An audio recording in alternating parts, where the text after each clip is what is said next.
আমরা আসলে নির্বাচনী কাজ করছি। নির্বাচনে জনগণকে আমাদেরকে ভোট দেওয়ার জন্য আহ্বান জানাচ্ছি। আমাদের সকল পর্যায়ের নেতাকর্মীরা এই আহ্বান জানাচ্ছে। এখন আমাদের আহ্বান জানাবের কাজ। নির্বাচনের কাছাকাছি হলে এই প্রশ্নের জবাবটা খুব ভালো করে দেওয়া যাবে। কেউ কোথাও আমাদেরকে প্রতিবন্ধকতা সৃষ্টি করে কিনা আমরা সকলে জবাব দিতে পারবো।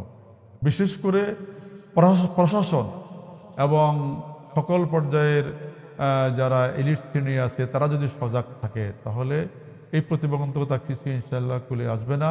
এদেশের জনগণ এখন সচেতন, যুবকরা সচেতন, যোগ্য দক্ষ প্রার্থীকে ভোট দিয়ে তারা নির্বাচিত করবে ইনশাল্লাহ, এই আস্থা আমাদের আছে।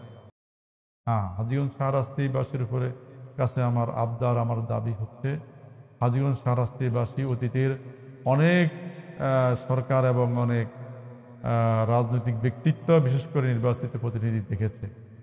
আমরা বাংলাদেশ জামাত ইসলামীর পক্ষ থেকে আজকে আহ্বান জানাচ্ছি, একটিবারের মতো বাংলাদেশ জামাত ইসলামীর এই প্রার্থীদেরকে বিজয়ী করার মাধ্যমে তারা একটু দেখুক যে আমরা যে বলছি আল্লাহর আইন চাই, সত্যকে শাসন চাই, আমরা যদি সকল সমস্যার সমাধান করব, জাতি বর্ণ নির্বিশেষে, ধর্ম নির্বিশেষে সকল পর্যায়ের মানুষের আমরা সেবা করব। একটিবারের মতো হাজীগঞ্জ শাহরাস্তিবাসী একটু আমাদেরকে দেখুক, আগামী জাতি নির্বাচনে আমাদেরকে ভোট দিয়ে নির্বাচিত করুক। ইনশাআল্লাহ আমরা আশা করছি আমরা পারবো, আমরা জাতির প্রত্যাশা পূরণ করতে।